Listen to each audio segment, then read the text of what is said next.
예, 한덕수 전 총리가 1심에서 징역 23년을 선고받고 법정 구속됐습니다. 법원이 12상 비상계엄을 내란이라고 규정한 첫 판결이기도 한데요.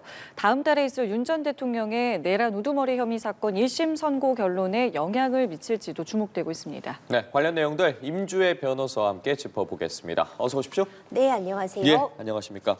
법원이 내란 중요임무 종사 등 혐의로 기소된 한덕수 전 국무총리에게 1심에서 징역 23년을 선고를 했습니다.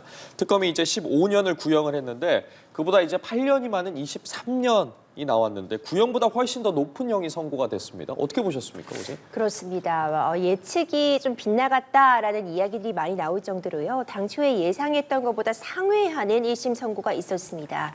물론 내란죄라는 부분이 이 상방이 열려있는 굉장히 엄중한 법정형이 원래 규정되어 있기 때문에 재판부 입장에서는 충분히 선고가 가능한 범위 내에서 내려진 부분은 분명해 보이고요. 일단 이 12.3 비상계엄의 성격을 내란이라고 재판부에서 규정을 했고 한덕수 전 총리는 이 방어적으로 가담을 한 부분이 아니라 오히려 적극적으로 내란의 주요 임무를 담당했다라는 부분에 대한 판단이 있었습니다. 행위와 지위에서라고 그 이유를 좀 나눠볼 수 있는데 이 국무회의의 소집에 적극적으로 관여한 부분이 주요적인 업무를 담당했다고 볼 만한 행위적인 측면이고 지위적인 측면에서 국무총리라는 지위는 이 비상계엄을 막을 수 있는 어찌 보자면 유일한 사람이었음에도 불구하고 그런 지위에서도 적극적이지 맞지 못한 부분에 대한 책임을 엄중하게 물었다라는 평가가 가능합니다.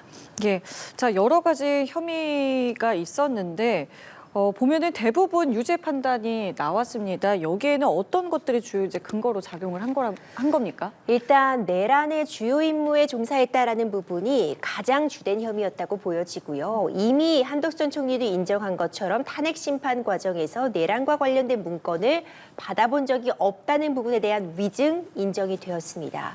그리고 사후에 이 비상계엄 관련 문건에 관여한 부분 역시도 유죄로 인정이 되었는데 이런 것을 작성한 것이 이제 공문서를 변조해서 허위 공문서를 작성한 것에 해당한다라는 부분까지는 인정이 됐지만 이것이 그냥 서랍 속에 보관되어졌기 때문에 행사한 부분은 아니다.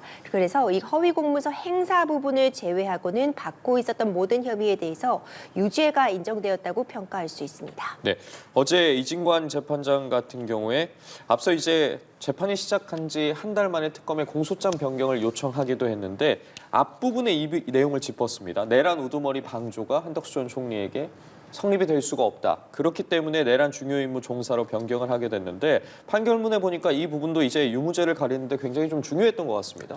굉장히 중요합니다. 사실 이제 법적인 부분으로 보자면 내란죄의 방조범이라는 것을 논리적으로 성립할 수 없다라는 취지입니다. 그러니까 방조 혐의가 인정되지 않는다라는 취지가 아니라 내란의 방조라는 것이 구조적으로 불가능하다는 건데요. 내란죄는 여러 사람이 함께할 때 법정형에 규정되어 있는 것처럼 우두머리, 주요 임무 종사, 부하돼도 이 단계별로 나눠 있는 것이지 누군가를 돕는 방조범이라는 구성 자체가 논리적으로 맞지 않는다는 취지입니다. 그렇기 때문에 공소장 변경을 통해서 주요 임무 종사 혐의가 추가가 되었고 주요 임무 종사 혐의로서 한덕수 전 총리가 처벌까지 이르게 되는 이런 선고가 내려진 배경이 되었습니다. 앞서 어제 선고에서 가장 주목됐던 게 12.3 비상계엄에 대한 재판부의 판단이었습니다. 판결문 앞부분에 이 내용이 담겼는데 그 내용을 좀 가져오자면 12.3 비상계엄은 형법 87조에서 정한 내란 행위에 해당을 하며 이하에서는 12.3 내란이라고 말하겠다라고 명확히 짚고 넘어갔습니다. 12.3 비상계엄 내란이라고 판단이 된 겁니다. 그렇죠. 재판부의 입장은 굉장히 견고했습니다. 일단 논리적으로 이 흐름을 좀 보자면요. 12.3 비상계엄은 국헌문란 목적을 담고 있었으며 폭동이었다라는 점을 분명히 한 겁니다.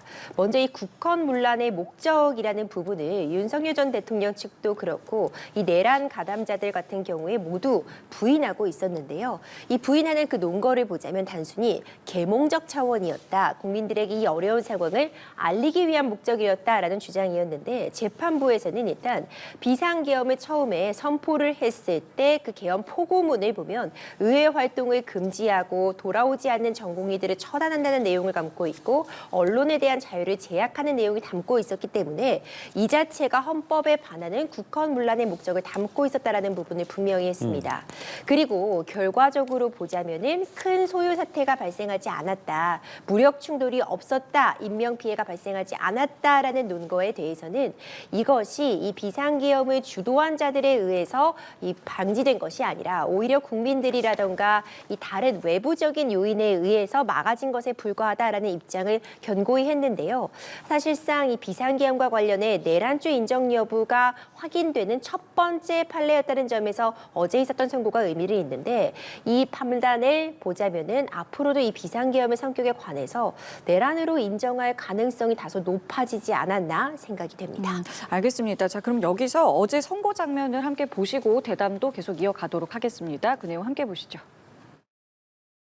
12.3 비상계엄 선포와 이에 근거하여 위헌 위법한 포고령을 발령하고 이하에서는 12.3 내란이라고 말하겠습니다. 이러한 내란 행위를 사전에 차단할 필요가 있고 이러한 목적을 달성하기 위해서는 내란 행위에 가담한 사람들을 무겁게 처벌하는 것이 불가피합니다. 12.3 내란이 성공할지도 모른다는 생각에 이러한 의무와 책임을 끝내 외면하고 오히려 그 일원으로서 가담하기로 선택하였습니다. 마지못해 최후 진술에 이르렀어야 국민이 겪은 고통과 혼란에 대해 가슴 깊이 죄송스럽게 생각한다는 취지로 진술하였지만 그 사과의 진정성을 인정하기 어렵습니다. 주문, 피고인을 징역 23년에 처한다. 자, 그리고 어제 또 내용 중에 또 눈여겨봐야 될 부분이 이 내란의 위헌성 정도는 아래로부터의 내란과는 비교할 수가 없다. 위로부터의 내란이다라는 표현을 썼는데 이게 위아래 이 표현을 썼단 말이죠. 상당히 좀 의미가 있어 보이는데 좀 해석을 좀 부탁드릴게요. 그렇죠. 위로부터의 내란이었다라는 부분은 국민들로부터 선출된 대통령, 현직 대통령이 이렇게 위법하게 비상계엄을 선포하고 이것을 본인의 권력 유지를 위해서 활용을 했다면 이것은 아래로부터 어찌 보자면 권력을 찬탈하기 위해 아래에서 위로 시도를 하는 그런 내란보다 더 위법성이 크다라는 부분을 엄중하게 경고한 부분입니다. 그러니까 선출 권력자가 헌법과 법률에 위반되는 행동을 했다는 점, 그럼으로써 국민들에게 위해를 가하고 헌법적인 질서를 어지럽혔다는 점에 대해서 굉장히 죄질이 좋지 못하다라는 부분을 좀 강조한 그런 내용으로 보여지는데요. 사실상 이 내란죄라는 것이 이전의 사례가 많은 것이 아닙니다.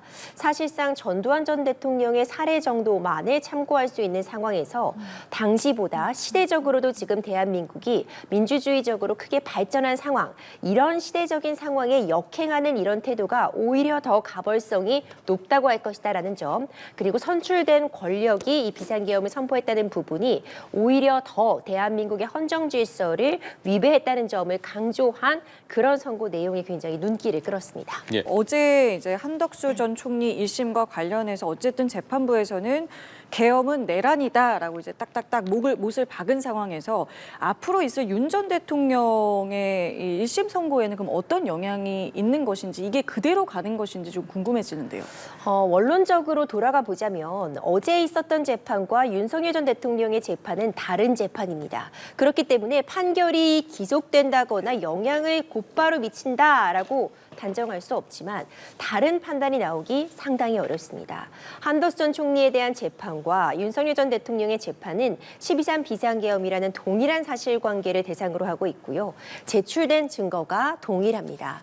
이 제출된 증거가 유사하고 동일한 과정에서 이 증거에 대한 평가를 재판부별로 전혀 다르게 하기는 매우 어려울 것이라고 보고 이미 12.3 비상계엄의 성격을 내란으로 못 박았고 주요 임무를 종사했다는 혐의를 받고 있는 한덕수 전 총리에게 23년이라는 중형이 선고된 이상 윤석열 전 대통령은 이보다 가담의 정도가 훨씬 큰 결국 최종적인 책임자라고 볼 수 있는 내란의 우두머리 혐의를 받고 있기 때문에 내란죄가 만약 동일하게 인정이 된다면 훨씬 더 중형이 선고될 가능성이 현재로서 매우 높아 보입니다. 예, 알겠습니다. 앞으로의 선고에 좀 어떤 영향을 미칠지도 지켜보도록 하겠고요.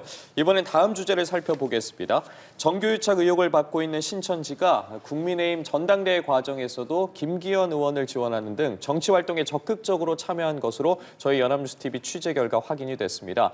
검경합동수사본부는 신천지 관계자들을 연일 소환하면서 수사 범위를 확대하고 있는데요. 배윤주 기자의 단독 보도 듣고 대담 이어가 보겠습니다. 부산 지역 신천지에서 7년간 활동했던 전신도 A씨는 지난 2022년 말 한 간부로부터 국민의힘 책임당원 가입을 지시받았다고 연합뉴스TV에 털어놨습니다. 지시는 텔레그램으로 내려왔고 유출을 대비해 당원 가입 대신 동아리 가입이라는 단어가 쓰였습니다. 청년회라는 곳에서 그 총회 명령이 내려왔으니 타고 내려와서 가입하는 방법 그대로 알려준 대로 가입을 했었는데 개개인별로 본인의 계좌를 등록을 시켜가지고 이제 본인 금액을 냈던 거죠. 자기 사비로.